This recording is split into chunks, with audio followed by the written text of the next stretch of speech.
నమస్తే అండి. ఇప్పుడు కుంభరాశి. కుంభరాశిలో ధనిష్ట 3, 4 పాదాలు, శతభిషం 1, 2, 3, 4 పాదాలు, పూర్వభాద్ర 1, 2, 3 పాదాలుగాను సూచించారు. ఇప్పుడు ఆదాయ వ్యయాల దగ్గరకొస్తే ఆదాయం 14, వ్యయం 14, రాజపూజ్యం 6, అవమానం 1.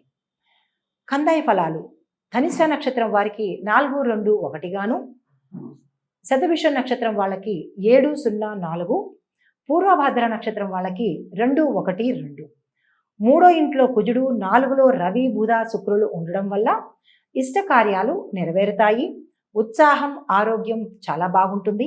కుటుంబ కలహాలు, మార్గమధ్యమున ప్రయాణాలు, తల్లి సుఖం, తల్లి సంతోషం, గౌరవం, మీకు కూడా గౌరవము, మంచి ఆలోచనలు, సౌఖ్యము, శుభ ఫలితాలు ఉంటాయి. ఈ మాసం అంతా మీకు అన్నీ చాలా చక్కగా ఉన్నాయండి. ప్రయాణాలు చేసేటప్పుడు కొంచెం జాగ్రత్తలు సూచించడం జరిగింది. వ్యవసాయదారులకు మొదటి పంట చేతికి వస్తుంది. ఆ తదుపరి పరిస్థితులు అనుకూలించవు. మొదటి పంట చేతికి రాగానే కొంచెం ఇబ్బందికర వాతావరణం నెలకొన్నది. అప్పులు చేయవలసి రావచ్చు, జాగ్రత్త. ప్రభుత్వ సహాయం అస్సలు మీకు లభించదు, ఈ మాసం లభించదు. పండ్ల తోటలకు నష్టం వస్తుంది, కొంచెం జాగ్రత్తగా చూసుకోండి. నర్సరీ వారికి మిశ్రమ ఫలితం ఉంటుంది, అంటే అటు నష్టము కాదు, ఇటు లాభము కాదు. ఉద్యోగస్తులకు ప్రమోషన్లతో కూడిన బదిలీలు రావచ్చు. వాహనం కానీ ఇల్లు కానీ కొనే ప్రయత్నాలు ఉన్నాయండి. మంచి వాహనం కొనుక్కోండి, మంచి ఇల్లు కొనుక్కోండి. ప్రైవేటు వారు కంపెనీలు మారి అధిక ప్యాకేజీలతో మీకు ఆఫర్ చేసే అవకాశాలు మాత్రం చాలా బాగా కనపడుతున్నాయి.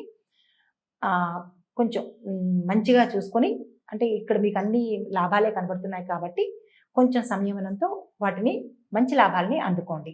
వ్యాపారస్తులకు ఆశించినంత లాభం పొందుతారు. ఫైనాన్స్ రంగం వారు అధిక లాభాలు గడిస్తారు.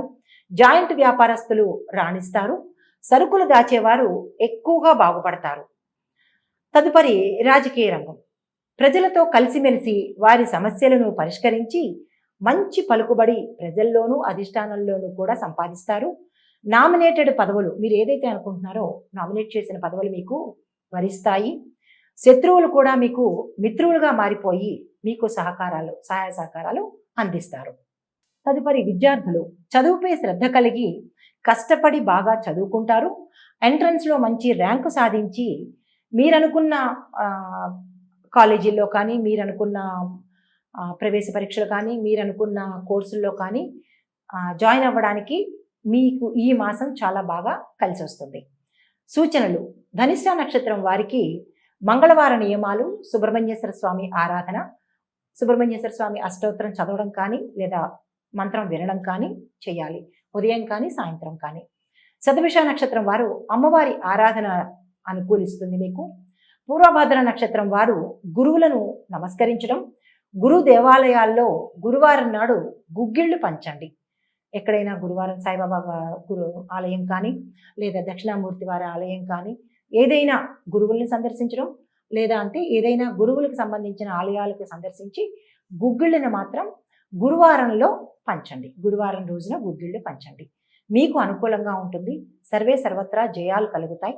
ఈ సూచనలు పాటించి మీరు అన్ని చోట్ల అంతటా రాణించాలి, మంచిగా ఉండాలి. నమస్తే.